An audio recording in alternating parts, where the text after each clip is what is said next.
জয় গোর্খা জয় গোর্খা জয় গোর্খাল্যান্ড জিন্দাবাদ রাজু বিশ্বাস জিন্দাবাদ রাজু বিশ্বাস জিন্দাবাদ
जिंदाबाद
हामी बाटाको त्यहाँ छ कि अब सिधै यहाँ खिचेर पर आउँछ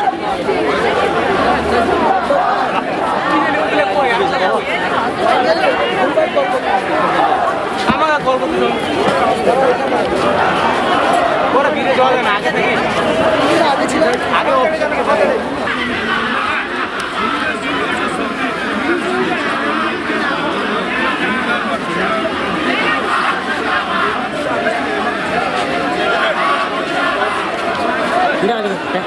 एकछिन बाबु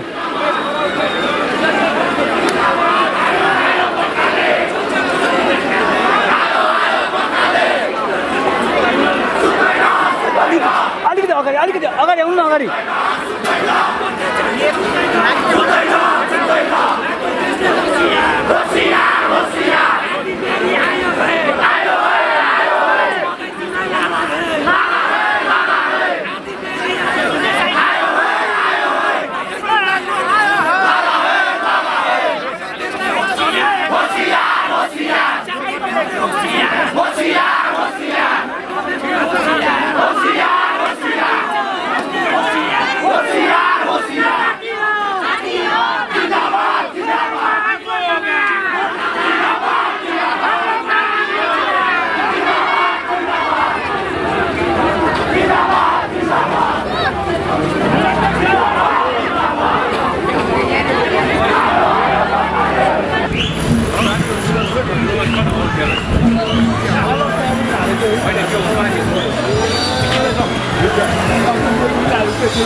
अब ज्यादा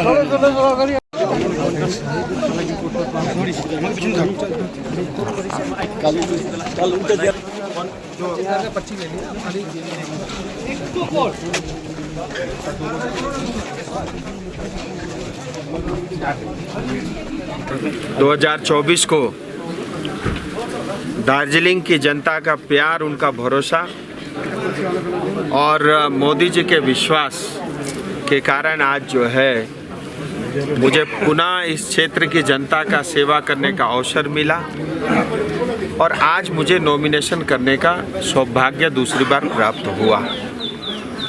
मैं प्रधानमंत्री जी का आभारी हूं और मैं विशेष करके इस क्षेत्र की दार्जिलिंग तराई डूवर्स की जनता का आभारी हूं कि इतना स्नेह, इतना प्यार और इतना विश्वास मेरे ऊपर आपने रखा और ये आपकी चाहत थी कि दोबारा आपका सांसद मैं बनूं और वो आपकी वजह से संभव हुआ है, क्योंकि दार्जिलिंग अपने आप में बहुत ही अलग जिला है देश के अन्य हिस्सों की तुलना में। एक तरफ नेपाल, भूटान, बांग्लादेश और तिब्बत, चाइना लगता है, बिहार, सिक्किम और आसाम का बॉर्डर लगता है, चिकन नेक क्षेत्र भी यहीं पड़ता है और पूरा नॉर्थ ईस्ट को जोड़ने वाला भी यही इलाका है। और वैसे हमारे बहुत सांसद हैं, लेकिन कुछ नाम ऐसे, जैसे दार्जिलिंग का नाम आप लेकर के दुनिया में किसी भी कोने में जाओ तो हर कोई समझता है यहाँ की प्राकृतिक सुंदरता, यहाँ का टूरिज्म, यहाँ की टॉय ट्रेन, यहाँ की चाय और यहाँ की लोगों की सुंदरता और उनका बड़ा मन और उनका बड़प्पन। और विशेष करके गोरखा जिस कल्चर में ढलते हैं और जैसा स्वभाव रहता है, जैसा हम अतिथियों का सम्मान करते हैं और जैसा गोरखा हमेशा दूसरों के लिए मर मिटने के लिए तैयार रहता है, जैसा गोरखा देश के लिए अपना सर्वोच्च बलिदान करने के लिए तैयार रहता है, इन सब के कारण जो है दार्जिलिंग अलग ही जाना जाता है। और ऐसे पवित्र स्थान, ऐसे पवित्र लोगों का सेवा करना और वो भी दूसरी बार सांसद बनने का अवसर मिलना किसी भाग्य से ही ये मुश्किल और मुमकिन हो सकता है। मैं भाग्यशाली हूँ यहाँ की जनता का और मेरा इस प्रेस के माध्यम से यहाँ के जनता से मेरा वादा है, 4 जून को नतीजे आएंगे, देश के प्रधानमंत्री तीसरी बार जो है शपथ लेंगे और बहुत सारे हमारे क्षेत्र में काम चल रहे हैं वो पूरे होंगे, नए और काम भी शुरू होंगे और साथ ही हमारी जो राजनीतिक मांग है उसकी भी पूर्ति इस 5 साल के कार्यकाल में होगा। ये विश्वास मैं आपके माध्यम से यहाँ की जनता को देना चाहता हूँ।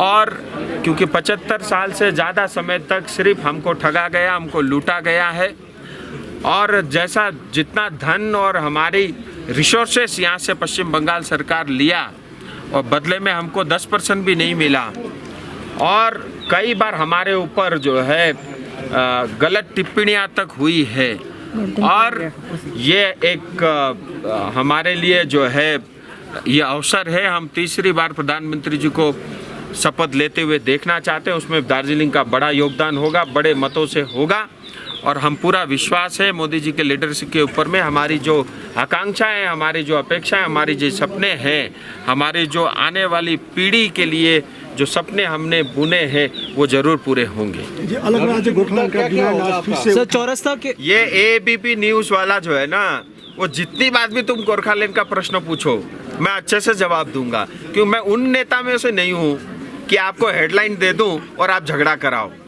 और ये झगड़ा कराने में हमारा मीडिया का बड़ा रोल रहता है। मैं आपको स्पष्ट बता रहा हूँ, हमने ये संकल्प किया है दार्जिलिंग तराई डूवर्स की जनता की आकांक्षाओं की पूर्ति करेंगे और भारत के संविधान के अनुसार जो है उस चीज़ का समाधान करेंगे। और भारत के संविधान पढ़ लेना, उसमें सब कुछ लिखा है। सर, इन्हीं के सवाल पे रहेगा। आज मंच में जय गोरखा, जय गोरखालैंड के नारे लगे हैं। विमल गुरुंग ने आपका हाथ पकड़कर जय गोरखालैंड बोला है, तो क्या इस बार आप गोरखालैंड का मुद्दा उठाएंगे? मैंने भी जय गोरखा कहा, मैंने गोरखालैंड शब्द का प्रयोग पार्लियामेंट में भी किया। इसमें कोई पाप है क्या, कोई गुनाह है क्या? आप क्या कहना चाहते हैं? इस बार मैनिफेस्टो में गोरखालैंड होगा जी। मैं ये बता रहा हूँ, हमारी जो मांगे हैं उसको फुलफिल करने के लिए प्रधानमंत्री जी स्वयं आज से 15 दिन पहले बयान दे के गए हैं और हमारा जो संकल्प पत्र में क्या होगा नहीं होगा, संकल्प पत्र छपने दीजिए, उसके बाद मैं संकल्प पत्र पढ़ूंगा। पहाड़ का समस्या समाधान होने वाला है, तो प्रधानमंत्री जी ने बोला है। कौन सा समस्या के समाधान के लिए? पहाड़ में देखो दो तरह की समस्या है। एक तो पॉलिटिकल है, मैंने बता दिया, अभी बहुत लंबा व्याख्यान किया। दूसरी बड़ी समस्या है भ्रष्टाचार। दूसरी बड़ी समस्या है नल में पानी नहीं आता।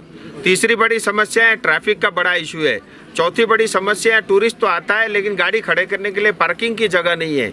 चौथी बड़ी समस्या है यहाँ पे अच्छे कॉलेज और यूनिवर्सिटी नहीं है। पांचवी सबसे बड़ी जो है समस्या है यहाँ अस्पताल नहीं है। बच्चों को जो है ब्लड के सैंपल देने के लिए सिलीगुड़ी तक जाना पड़ता है। ऐसे अनगिनत। सातवीं बड़ी समस्या है यहाँ पे चाय बागान में 200 वर्ष से 100 वर्ष से ज़्यादा समय तक लोग श्रमिक वहाँ पे काम करते हैं। भारत में कहीं भी उनको अपना ज़मीन का अधिकार मिला है, यहाँ की जनता को नहीं मिला है। यहाँ मिनिमम वेज जो है आज भी दिन भर 8 घंटे काम करो, उसके बाद जो है 250 रुपये मिलता है, लेकिन पश्चिम बंगाल के अन्य हिस्सों में 350 रुपये से ज़्यादा मिलता है। सो ऐसी तमाम समस्याएं हैं जिसका समाधान होना है। हमारे युवा रोजगार है, उनको रोजगार देना है। ये संभव हो सकता है सरकार की नीयत सही हो तो इतना पैसा और इतना धन है। आज भारत सरकार पंचायत के माध्यम से अनेकों स्कीमों के माध्यम से इतना पैसा देती है, लेकिन वो भ्रष्टाचार के जो है सिर चढ़ जाता है। नेता मोटा हो रहा है, जनता जो है दिन ब दिन वो ठगा जा रहा है। पहाडमा जति पनि तपाईको यो राष्ट्रिय माने स्किमहरु छ है त्यसमा घोटाला भएको स्वयं तपाईहरुले आरोप लगाउनुहुन्छ, तर अहिलेसम्म कुनै छानबिन या त जाँच हुँदैन, किन हुँदैन? सीबीआई भनेको चाहिँ बीजेपीको टिम होइन नि त। सीबीआई को आफ्नो उनीहरूको प्रक्रिया छ है, उहाँहरूको आफ्नो एउटा काम गर्ने तरिका छ, त्यसै हिसाबले सीबीआईले गर्छ। तर मैले आज पनि मञ्चबाट भने हो, आज सीबीआई धेरै जग्गा एङ्गेज छ होला, तर हेर्नुहोस् चुनावका बादमा म सीबीआई लिएर आउँछु, किनभने एकखेप खाँचो छ। के हुन्छ भने हेर्नुहोस्, म कसैलाई दोष दिएको होइन, एकखेप सीबीआई आएर अलिकति यहाँनिर उतो भयो भने, रेड भयो भने, इन्क्वायरी भयो भने मान्छे आफै डराउँछ, बुझ्नुभयो नि। चोर नेताहरू पनि आफै ठिक हुन्छन्। किनभने हेर्नुहोस्, म आरोप किन जानी बुझी लाउँदैछु भन्दा आज जनजनमा गएर तपाईँहरू सोध्नुहोस् पब्लिकलाई। सर मतलब पब्लिक परेशान छ यो भ्रष्टाचारले गर्दा। बाटो खोज्नु त्यहाँ गोबरले आँगन के अरे लिपे जस्तै त्यहाँनिर टालेको मात्रै छ। अघि भने नल पाइप छ, अब पानी छैन, के गरौँ? पानी कहाँबाट ल्याएको छ? त्यो सोर्सबाट ल्याएकै छैन है। अनि शिक्षा घोटाला त्यस्तै छ, म्युनिसिपालिटीमा घोटाला त्यस्तै छ। उता दार्जिलिङको गएर फोटो खिच्नु न, यत्रो 16 इन्ची पाइप त्यहाँ गाडी राखेको छ, तर आज कति साल भयो आज पानी पनि आएको छैन। त्यो 216 करोड रुपियाँ कसले खायो त? के त्यसको इन्क्वायरी हुनु पर्दैन? पर्छ। त्यही भएर केन्द्र सरकारको जाँच एजेन्सी आएर एकखेप मजाले यहाँ इन्क्वायरी हुन चाहिँ बहुत अति आवश्यक छ। आज रैली में नगरपालिकामा 6 जना मात्रै पार्टीले बीजेपी जोइन गरे है। यो कहीँ कतै बीजेपीले है दार्जिलिङ नगरपालिका पल्टाउने, इन फ्युचर पल्टाउने एउटा प्रक्रिया सुरु गरेको छ। एउटा कुरो के मलाई भन्छन् सङ्गठन गरो, पार्टी विस्तार गरो, हुन त सबैले गर्न पाइन्छ है, त्यो आरोप नहुनु पर्ने। अनि अर्को कुरो, म साह्रै त्यतातिर लाग्दिनँ, अध्यक्ष पनि यही छन्, उहाँलाई थाहा छ। उहाँको झन् उल्टा गुनासो हुन्छ, तपाईँ पार्टीकै लागि सोच्नु हुँदैन, अरूको लागि मात्रै सोच्नुहुन्छ भन्नुहुन्छ। अर्को कुरो, तपाईँहरू 6 काउन्सिलरलाई गएर सोध्नुहोस्। मैले कसैलाई फोन गरेर खोज्दै गइनँ, उहाँहरू स्वयं आएका थिए। अब उहाँहरूले आफ्नो के व्यथा बताए म त अहिले भन्दिनँ, त्यो सार्वजनिक गर्नु पनि हुँदैन है। अनि चेलीबेटी हामीहरूको दिदीहरू आफ्नो क्षेत्रका लागि, आफ्नो वार्डका लागि काम गर्न चाहन्छन् भने म उहाँहरूका साथमा छु, त मैले साथ दिनुपर्छ। किनभने 6वटा वार्ड उहाँहरूले सुधार्ने त्यो क्षमता उहाँहरूसँग छ, त्यही भएर मैले उहाँहरूलाई सहयोग गरेको। अनि अर्को कुरो, हामीहरू मिल्दा के भयो? म त सिधै भन्छु, टिएमसीसँग चाहिँ नमिल्नु, किनभने गोली ठोक्छ। अनि त्यो फुल भगवान्लाई चढाउने फुल होइन। कमलको फुल भनेर चाहिँ भगवान्लाई चढाउने फुल हो है। अनि कमलका फुलमा कोही जोडिन्छ भने त्यो सोच मानेर चल्नुहोस्, गोर्खा जाति अझै ताकतवर र मजबुत हुँदैछ। राजु विष्टज्यू, तपाईँलाई अब भरोसा गरेको थियो सबैले है, तर 5 वर्ष त्यतिकै आशामा गयो भनेर निराश पनि छन्। त यो पालि कस्तो प्रकारले विश्वास जित्न सक्नुहुन्छ? होइन, यसो जनताले एकदम विश्वास गरेका छन्, यही विष्टले के गर्छ भने। अनि तपाईँको विश्वास तोड्दिनँ, फर्स्ट प्रायोरिटी के हुन्छ? धेरै नै म विश्वास तोड्दिनँ। हेर्नुहोस्, त्यसो भनेर बीजेपी पनि उस्तै, टिएमसी पनि उस्तै भन्नु हुँदैन। किन टिएमसी भनेको त गोली ठोक्ने हो, बीजेपीले देरी भएको छैन। तर भए पनि बिजेपीले कहिले पनि दिन्न भनेको छैन र मेनिफेस्टोमा पनि लेखिदिएको छ हो। हामीलाई त्यसको चाँडो खाँचो छ। अब हेर्नुहोस्, प्रधानमन्त्रीजीले स्वयं बयान दिए हामीहरू गर्दैछौँ, हामीहरू अन्तिम क्षणमा पुगिरहेछौँ भनेपछि अलिकति सायद हामीले प्रतीक्षा विशेष तपाईँले भन्नुहुन्थ्यो 2024को लोकसभा चुनाव अगाडि केही गर्नु सकेन भने राजनीति छोडिदिन्छु, राजीनामा दिन्छु, तर भएन त्यो सबै। होइन, फेरि के गर्नु? यस्तो हो नि त, जनताले पनि छोड्न चाहेन। अर्को कुरो हेर्नुहोस्, मैले राजनीति गरेको नि पैसा र कुर्सीका लागि, पावरका लागि होइन, बुझ्नुभयो? अनि मुद्दा हुँदैछ, अब मुद्दालाई चाहिँ बिच रास्तामा छोड्नु जानु त मैले अर्को नि भनेको थिएँ, मुद्दा पार हुन्छ भनेर। भएन, छोड्नु त भएन नि, हुन आँटिरहेछ, पुरा त गर्नु पर्यो नि। अनि अर्को कुरो हेर्नुहोस्, यहाँ धेरै तपाईँहरू नेता देख्नुहुन्छ, म भन्दैछु 10-12 जना यहाँ तपाईँहरू नेता देख्नुहुन्छ, सजिलो छ। ए बिजेपीले केही गरेन है, म त वाक्कै लाग्यो है भनेर, म पनि त्यसो गर्नु? समाधान चाहिँ कसले गर्छ त? गर्ने केन्द्र सरकार हो। समस्याको समाधान त पार्लियामेन्टमा छ, त्यो संविधानमा छ। म त काँधामा बोकेर पो कुद्दैछु त, किनभने मेरा जातिका लागि, मेरो जातिले न्याय पाएको हुनुपर्छ, यो क्षेत्रले न्याय पाएको हुनुपर्छ है। अनि सरकारसँग झगडा र लापा गर्ने त्यस्तो स्थिति पनि छैन। हेर्नुहोस्, 10 करोडभन्दा बेसी हामीहरूको जनसङ्ख्या हुन त 3-4वटा गोर्खाल्यान्ड भइसक्थे, 1.5 करोड छौँ, त्यही पनि चारैतिर छरेर बसेको छौँ, कसो मिलाउँदैछु म है। त मेरो दायित्व हो। योपालिको घोषणापत्रमा मुख्य मुद्दा के हुन्छ पहाडको निम्ति? मैले त अघि त्यहाँ पढेँ त, 4 जुनदेखि 4 जुनको बाहेक जे पनि काम हुन्छ नि, त मैले सबै त्यहाँ अघि घोषणापत्रको पढिदिएको। सर तो राजू भी आप लोग जो बोला कि सीबीआई को लाएंगे बोल के ये आना ही पड़ेगा उसको, क्योंकि सबसे ज़्यादा भ्रष्टाचार यहाँ हुआ है। भारत भर में जितने भ्रष्टाचार हो रहा है, सीबीआई पहुंच रहा है, ईडी पहुंच रहा है। वो एक प्रोसेस होता है, पहले सीबीआई जाता है, फिर उसमें मनी लॉन्ड्रिंग का केस आता है ना, फिर ईडी आता है, वो तो दोनों एक साथ ही एजेंसी चलती है। तो आना ही पड़ेगा, क्योंकि यहाँ बहुत भ्रष्टाचार हुआ है। और आप देखिए, मुझे हैरानी तब होती है, हर घर जल योजना में 25%, 30% जो है मार्जिन के साथ कॉन्ट्रैक्टर काम कर रहे हैं, लेकिन वो कॉन्ट्रैक्टर के जेब में पैसा नहीं जा रहा, 18 से 20% नेता के जेब में जा रहा है। अब जब कोई कॉन्ट्रैक्टर इतना जो है कमीशन देगा नेता को, तो वो भी काम हल्का करेगा, हो यही रहा है। इसलिए बहुत सारे कॉन्ट्रैक्टर, और आप देखना, 1 साल पहले मैंने एक बार बम्बार्डमेंट किया था इसके बारे में। अब प्लास्टिक की जगह अब लोहे के पाइप तो लग रहे हैं, लेकिन अब काफ़ी इम्प्रूवमेंट हुआ है क्वालिटी में, और सबने जो है काम को थोड़ा और अच्छा किया है, लेकिन 100% होना अभी भी बाकी है। सब पिछले चुनाव में भी आपने ईडी और आईटी को तो बीजेपी का पॉलिटिकल टूल कहा जाता है, ऐसा आरोप है। कौन कहता है? हमने तो नहीं कहा कि पिंजरा का तोता है, ये तो कांग्रेस के समय में सुप्रीम कोर्ट ने कहा था। और देखिए एक बात है, जो ये कहता है मतलब सीबीआई, ईडी और इनकम टैक्स बीजेपी का क्या है? पॉलिटिकल टूल है। तो भाई जिसके घर में सीबीआई जा रहा है, जिसके घर में ईडी जा रहा है, जिसके घर में इनकम टैक्स जा रहा है, पहली बात तो वो कोर्ट जा सकता है। भाई प्रेस में क्यों बयान दे रहे हो? कोर्ट जाओ।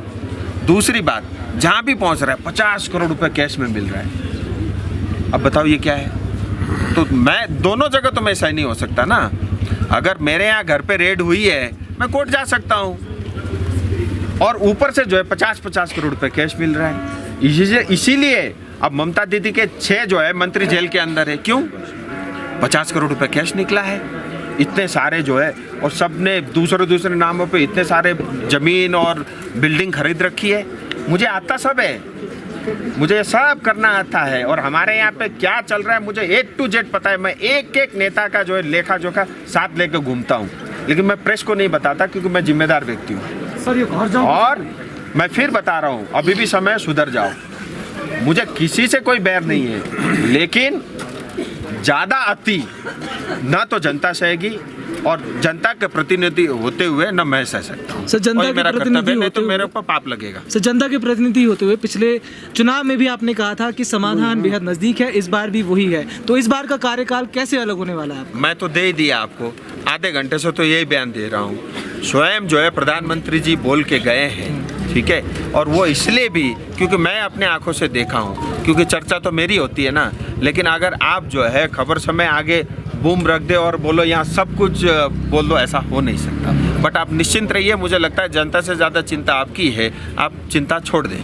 सर ये 24 में जो घर जल का जो जनता का गुना से 24 तक इस जो सेंटर का दिया है गया कि घर जल का जो है नेपाली में शोधन हो। घर जल जब दिया है तो घर जल का मतलब वो पाइप खाली लगा हुआ है, घर जल में पाइप लगा हुआ है, जल नहीं है, खाली नल। नहीं, केंद्र सरकार ने हर घर जल में पाइप के साथ जल के लिए भी पैसा दिया था। और इसीलिए जो है पहाड़ के लिए 2,500 करोड़ रुपया पाइप के पानी और उसमें दौड़ने वाला मतलब लोहे का पाइप और उसमें जो है दौड़ने वाला पानी का पैसा दिया था। लेकिन यहाँ बड़ा धोखा हो गया, सिर्फ पाइप लग गया, पानी नहीं आया।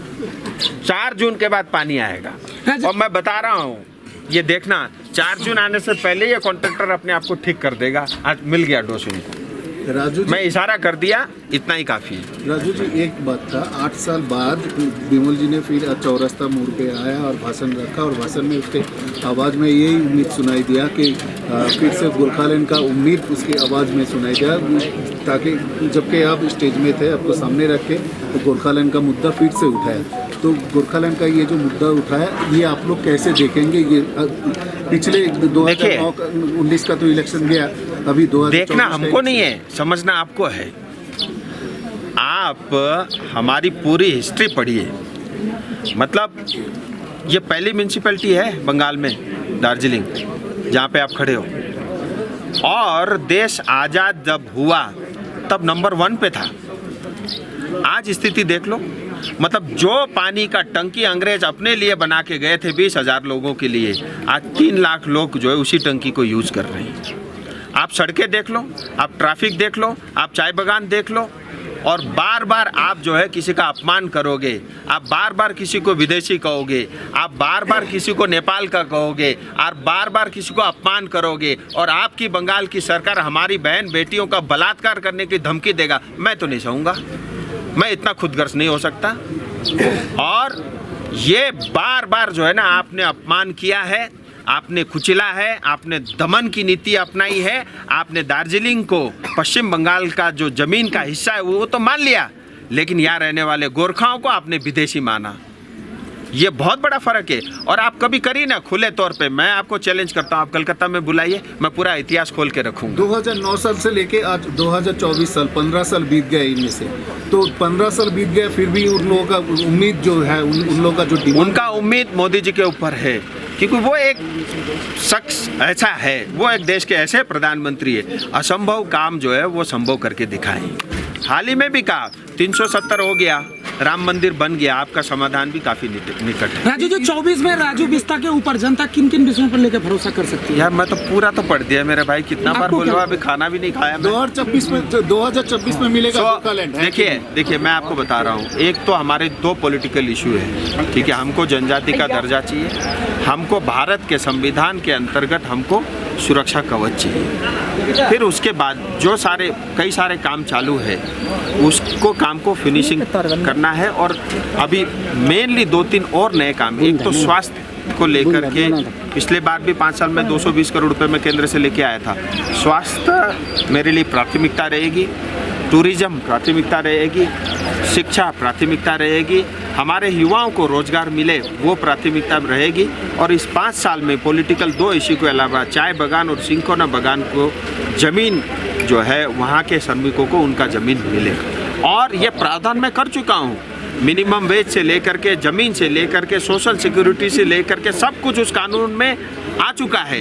क्योंकि आज सबसे बड़ी मुसीबत है प्लांटेशन लेबर एक्ट 1953 के कारण, ना तो आप ये से अस्पताल बना सकते हो, ना आप सड़क बना सकते हो, ना आप और कोई विकास कार्य बगैर मालिक के पूछे कर सकते हो। जब प्लांटेशन लेबर एक्ट ही नहीं रहेगा तो बाकी जैसा बंगाल, बाकी जैसा भारत, वैसे दार्जिलिंग भी रहेगा।